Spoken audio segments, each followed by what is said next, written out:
Hello friends, welcome back to my channel. आज हम लोग फिर से वही प्रोग्रामिंग रिलेटेड वीडियोस कंटिन्यू करने वाले हैं जो पिछले वीडियो में मैंने कहा था कि हमें क्यों प्रोग्रामिंग सीखना चाहिए। तो इस वीडियो में हम लोग उसी को कंटिन्यू करेंगे। So let's see the reasons why you should learn programming.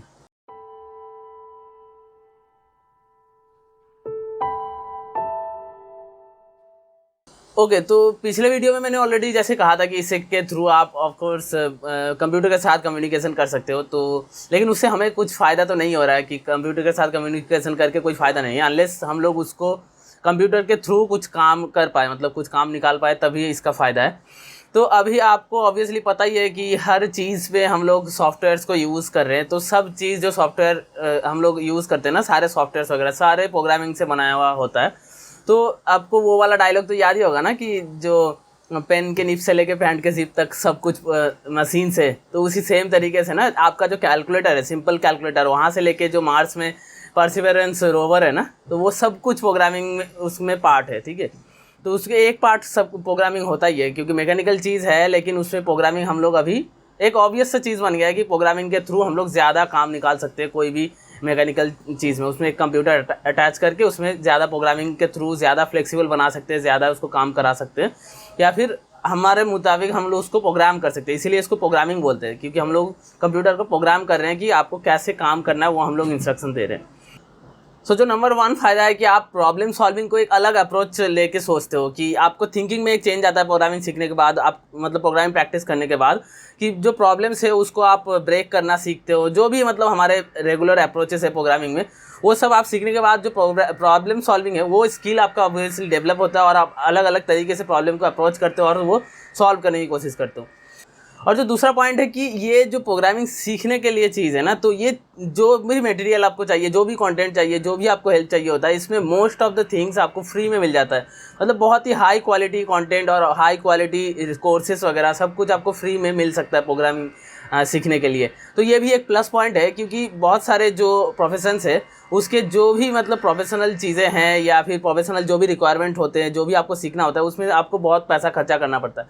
लेकिन प्रोग्रामिंग एक ऐसा चीज़ है जिसके आपको हाई क्वालिटी भी कंटेंट आपको फ्री में मिल जाएंगे, वेबसाइट्स या फिर हज़ारों वेबसाइट्स है प्रैक्टिस करने के लिए, सीखने के लिए, जहाँ पर फ्री में आपको कोर्सेस वगैरह, प्रैक्टिस करने के मटेरियल्स, रीडिंग मटेरियल्स, बुक्स, सब कुछ मिल जाएंगे आपको फ्री में। और जो नेक्स्ट पॉइंट है कि प्रोग्रामिंग सीखने के बाद आपको एक तरीके से एक पावर मिलता है कि जिसके थ्रू आप चीज़ों को बना सकते हैं। मतलब ऐसे बहुत ही कम प्रोफेशन होंगे जहाँ पर आप एक क्रिएटर का रोल निभाते हो। जैसे एक आर्टिस्ट होता है ना कि वो कुछ सोचता है और उसको आर्ट में कन्वर्ट करता है, ड्राइंग हो, स्केचेस हो, कुछ भी हो, वो एक क्रिएशन जैसे फीलिंग आता है ना कि आपने खुद बनाया इसको। सेम तरीके से प्रोग्रामिंग सीखने के बाद आप खुद से अपने आइडियाज़ को रियलिटी में कन्वर्ट कर पाएंगे।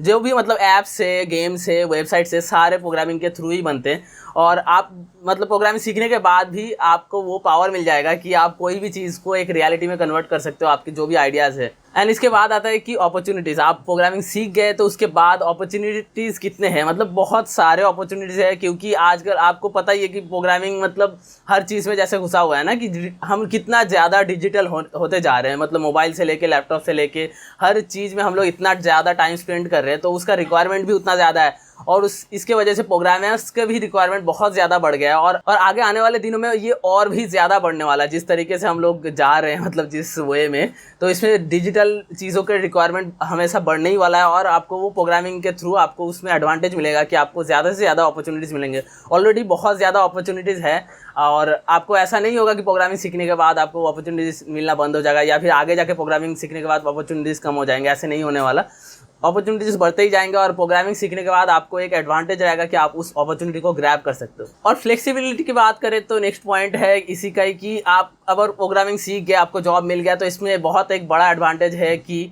आप कहीं से भी काम कर सकते हो। मतलब आप अभी कोरोना के चक्कर में आपने देखा ही होगा कि कितने सारे जॉब लॉसेस वगैरह हुए, लेकिन एक आईटी ऐसा एक सेक्टर है जहाँ पर लोग फिर भी बहुत बहुत कम डिफ़िकल्टी उन्होंने फेस किया है। वो बहुत ही इजीली ये कन्वर्ट कर सकते हैं। मतलब ऑफिस को हम लोग घर पे ही शिफ्ट कर सकते हैं और बस आपको एक इंटरनेट कनेक्शन चाहिए होता है और लैपटॉप चाहिए होता है। ऑफकोर्स ऑफिस का एक मतलब इंपॉर्टेंस है एक मतलब मीटिंग वगैरह करने के लिए, लेकिन बहुत ईजीली लोगों ने शिफ्ट किया है। जो भी मतलब फिजिकल ऑफिसेस है वो उसको ट्रांसफ़र करना या फिर घर से ही सब कुछ ऑपरेट करना, मीटिंग करना, काम करना, ये सब कुछ बहुत इजीली ट्रांसफ़र हो सकता है आईटी में ही। दूसरे प्रोफेशन में इतना इजीली पॉसिबल नहीं है, जहाँ पर आपको रिक्वायरमेंट होता ही है कि आपको साइट में जाना होता है या फिर लोगों से मिलना होता है या कुछ और काम होते हैं।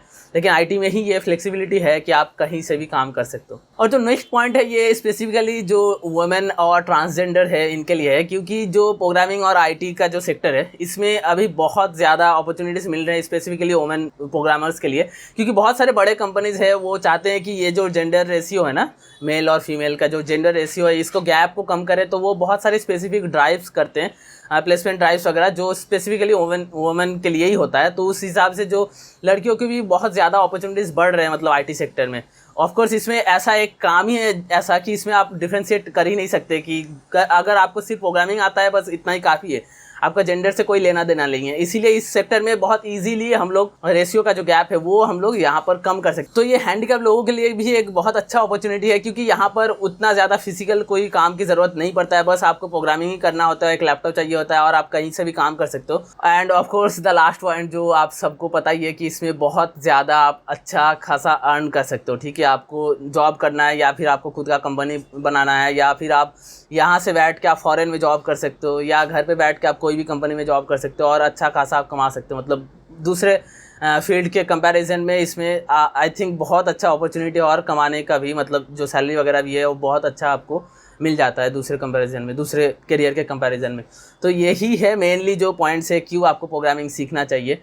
ठीक है, अभी इसमें ना आपको दो अप्रोच आप ले सकते हो, दो तरीका हो सकता है कि आपका मतलब डिपेंड करता है आपका करंट सिचुएशन क्या है। या तो आप एक स्टूडेंट हो जो कॉलेज या स्कूल में हो अभी और आप सोच रहे हो कि प्रोग्रामिंग सीखना है, और दूसरा तरीका हो सकता है कि आप एक इमीडिएटली आपको एक करियर चाहिए, इसीलिए आप सोच रहे हो कि प्रोग्रामिंग सीख के आप इसमें अपना करियर बनाओगे और इसमें से आप पैसा अर्न करोगे। ठीक है, जो पहला वाला है ना जो स्टूडेंट वाला, उसमें आपको आई थिंक ज़्यादा प्रेशर नहीं लेना चाहिए। आप अगर स्टूडेंट हो तो आप एज ए हॉबी या फिर आप ऐसे सोचो कि आपको अगर कंप्यूटर साइंस इस बैकग्राउंड में इंटरेस्ट है तो आप ट्राई करो कि आप ऐसे सोचो कि आप एज ए हॉबी प्रोग्रामिंग सीख रहे हो, कि अगर आपको इंटरेस्ट आए, आप अगर ये 2-3 महीना करो, अगर आपको इंटरेस्ट आए तो आप इसको परसू करोगे। नहीं तो होता ही है कि कॉलेज स्टूडेंट में हमारे पास और भी अलग अलग हॉबीज़ होते हैं ना, अलग अलग पैशंस होते हैं कि हम ये भी करेंगे वो भी करेंगे। उस हिसाब से आप इसको भी रखो, ज़्यादा प्रेशर मत लो कि आपको यही करना है। लेकिन सेकंड ऑप्शन में आपको थोड़ा सा प्रेशर लेना है, क्योंकि आपके पास ज़्यादा ऑप्शंस नहीं है, टाइम कम है। तो अगर आपने सोचा ही है कि आपको इस बैकग्राउंड में इंटरेस्ट है और आपका साइंस बैकग्राउंड है तो आपको इजी रहेगा प्रोग्रामिंग सीखना। वैसे कोई भी कर सकता है अगर थोड़ा बहुत एफर्ट डाले तो। लेकिन अगर आपका साइंस बैकग्राउंड है और आपको ऑलरेडी थोड़ा बहुत इंटरेस्ट है जो साइंस टेक्नोलॉजी रिलेटेड चीज़ें हैं, तो आप भी इजीली प्रोग्रामिंग सीख सकते हो। आप बस अपना टाइम फ्रेम सेट करो कि आपको इतने टाइम में सीखना है और आप ज़्यादा एफर्ट डाल के आप इजीली इसको मतलब एक अच्छा खासा करियर में कन्वर्ट कर सकते हो। So I think that is all for this video. और नेक्स्ट वीडियो में हम लोग आप ये मैंने एक पूरा प्लेलिस्ट ही बना दिया, आप प्लेलिस्ट का लिंक डिस्क्रिप्शन में या आई बटन में देख सकते हो। तो वो आप प्लेलिस्ट पूरा देखना चाहते हो तो आप देख सकते हो कि मैंने पूरा बेसिक से स्टार्ट किया कि कंप्यूटर कैसे 0-1 अंडरस्टैंड करता है या फिर क्या है प्रोग्रामिंग। उसके बाद अभी ये वीडियो में बना रहा हूँ कि क्यों प्रोग्रामिंग सीखना चाहिए। नेक्स्ट वीडियो में हम लोग बेसिक, बहुत ही बेसिक प्रोग्रामिंग में आपको करके दिखाने वाला हूँ कि जो बेसिक बिल्डिंग ब्लॉक्स है ना, हर प्रोग्रामिंग लैंग्वेज में वो सेम चीज़ें होंगे ही। वो चीज़ें आपको सीख के अगर आपको लगे कि आपको समझ आ रहा है, मज़ा आ रहा है, तो आप उसमें और आगे एडवांस में जा सकते हो। सो नेक्स्ट वीडियो में देखते हैं कि प्रोग्रामिंग कैसे कर सकते हैं हम लोग। और अगर आपको ये सीरीज़ और ये वीडियोस पसंद आ रहे हैं तो प्लीज़ मेरे वीडियो को लाइक कर दीजिएगा और मेरे चैनल को सब्सक्राइब कर दीजिएगा। और ऐसे ही वीडियोज़ आगे आते रहेंगे जो प्रोग्रामिंग, बेसिक प्रोग्रामिंग से रिलेटेड है। So that is all for now, see you in the next video.